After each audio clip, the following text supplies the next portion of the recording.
Wow, have I come this far in fish traceability? And it's all because Hacking for Oceans. I take this class because I know it's intellectually challenging and I know it's going to be a lot of work. And this class has given me nothing less than that. The Mission Model Canvas gave us a new way to think about fish traceability. It helped us to identify beneficiaries, develop solutions to meet their needs, and construct new hypotheses, which we tested each week through interviews.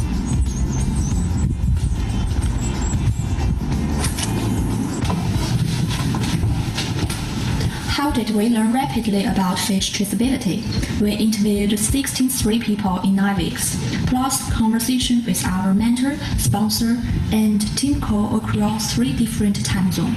We interviewed fishermen and fish companies of all sizes, researchers and academics, NGOs and government agencies, consumers, and teach startups from around the world. We had many pivots. In the first weeks, we thought that the main problem was in the upstream supply chain, and we could use technology to address the issue globally. By week 4, we learned that U.S. import was a critical leverage point, and smaller supply chains had less traceability problems due to more trust along the chain. By week 6, we learned that size does matter in fish traceability, and we decided to focus on California fishery and take advantage of the COVID-19 momentum. It's been an incredible voyage. First off, an enormous thank you to everyone we interviewed. We couldn't have done it without you. A big thank you to our sponsor, Sarah Lewis at FishLab. You've been so generous with your time, your expertise, and your network. Thank you to our mentor, Dan Gonzalez, who coached us to think creatively but practically. And finally, thank you to the whole teaching team at Hacking for Oceans. We've learned so much from your wisdom. Until next time, stay fishy.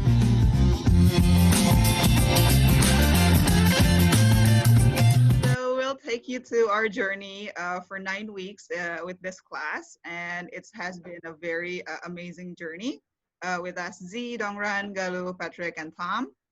So we decided to establish a nonprofit marketing consultancy for community-supported fisheries. Okay, so this is our team, and also our sponsor, Sarah Lewis, the Director of Fish Traceability and Fishwise, and also our mentor, Dan Gonzalez from BNMT, and our ES POS always. So at the beginning of our journey, we started with the question of what can be done to motivate people in the supply chain to use fish traceability technology to apps and electronic records. Also, by this point of time, we didn't know that we will have 63 interviews. We made 110 new contacts, and also have 3 big pivots and 5 new very best friends. This is our journey. The circle represents the number of interview, the total interview that we had for that week. And it's been very amazing. And on week 5, we have to decide whether we want to focus on imports or short supply chains. This is where we are now, basically until 63 interviews, and how to, the big thing that we have is on week 9 actually is how to become a CSF helper, and how to make the fish catchy, like how to make the CSF make a very catchy appearance. This is week by week journey. By week 1 and 2, we only have 1 interview, and at that point, we our landscape survey revealed that we learned fish supply chain involves cases of human slavery and wasteful over extraction. And without fish traceability, we do not know where our fish come from, how it was caught, or who it was caught by, and therefore we do not know how whether or not it is sustainable or ethical or safe to eat. Also, by the next week, this is where we cast a wide net, a big net. We have 8 interviews. We started to learn more about fish traceability and from various backgrounds. And we learned that opacity favors bad actors, actually, but also the good actors want to preserve proprietary information. So this is somewhat tricky for the issue, and because on one side it helps the bad actors, but in one side proprietary information is also something important. And also we learned that genetic verification is critical, and these two discoveries are the ones that will have effect to our next journeys. And we have two big ideas, which is the first one is import our leverage point for verification. We know that from our talk with small scale fisheries, also industrial fisheries interviews, and also we learned that small is beautiful in terms of shortening supply chain is also something critical, because in that short supply chain there are more trust, and it will help the compliance for fish traceability. And this is some of the quotes that we got and really impactful for our journey, which is the trash in, trash out. If you put trash in, you only get trash out. So we need verification along the supply chain, and blockchain is great, but it is not a silver bullet. And the second one is that seafood imports are a traceability leverage point due to the top double funnel model of the supply chain stakeholders. And there's lots of fishers and lots of consumers, but very few importers. Thanks, Galu. I'm going to take over for the rest of the presentation. So as Galu very kindly described, we were juggling these two potential directions we could go in. Imports are a really important point for fish verification, because there's lots of fish coming in, there's lots of consumers on the other side. So if you can do something at imports, then you can have a huge upstream impact on traceability. However, we also learned in these interviews that small is beautiful. If you have shorter supply chains, you don't really need the verification systems and traceability systems that you have with larger supply chains, because there's more trust, which breeds a culture of compliance. So you kind of circumvent this need for complex tech solutions if you just have a short supply chain. And so we decided to focus on short supply chains in California. And the reason we focused on California is that we learned that in other parts of the world, middle supply chain actors play quite an important role. And so shortening supply chains could actually be quite damaging to fishers. We also wanted to focus on short supply chains because we saw from the coronavirus crisis that international markets for seafood can be very volatile and are less resilient than direct-to-consumer systems. And also, we just really like the idea of localized food systems. In the next 15, 20, 25 years, we're going to be seeing perhaps more pandemics and certainly the effects of climate breakdown, and localized food systems will be more resilient in the face of those challenges.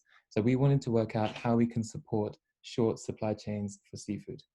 So we started doing some research into how short supply chains work, and we found pretty quickly that there's a really cool kind of wave of direct-to-consumer, deck-to-dish initiatives being trialed by fishers around the world. We found that small-scale fishers, because they're losing revenue due to traditional market disruption because of the pandemic, fewer restaurants buying their stuff, less export, they're actually selling direct-to-consumer via Facebook and Instagram. So we were working out how we can support fishers who are trying to sell direct-to-consumer via these platforms and also funnel consumers towards them. We discussed the idea of putting together a hashtag campaign to try and direct consumers to the catch, but then also putting together a dedicated platform that integrates education about marine environments with cooking videos, whilst also showing consumers how to eat local fish. However, the big problem with this is that in the UK, this is a massive thing. And in China, this is a massive thing. Fishers are selling their catch via Facebook all over the place, as you can see from these screenshots. But in California, this isn't really a thing. We did some digging on Craigslist and Facebook Marketplace, and there just wasn't much going on. And we think that this is because there's already something that looks very similar to a direct-to-consumer system in the US, and that is a community-supported fishery. And so I'll just give you a brief outline of how these work. In a direct-to-consumer system, fishers catch fish, they take a photo of it, upload it to the internet, fill it and process the fish, and then sell it to the consumer. In a CSF, it's a very similar process. However, instead of photographing and processing the fish themselves, the fishers sell their catch to a CSF representative, who then transports it to the consumer. This is better for fishers because they can spend more time fishing, and also they don't have to shoulder the processing cost, which can be quite high. So instead of reinventing the wheel and putting together this complex platform where we, direct consumers towards catch and support fishers who are trying to do it via Instagram and whatever, we thought it would just be better to support existing efforts that are being trialed by community-supported fisheries. So CSFs, as I said, they tick all the boxes. They're local, they're fresh, they're sustainable, and they're traceable above all else. And they're already really popular. So how can we support them? We learned that good inventories make or break a CSF.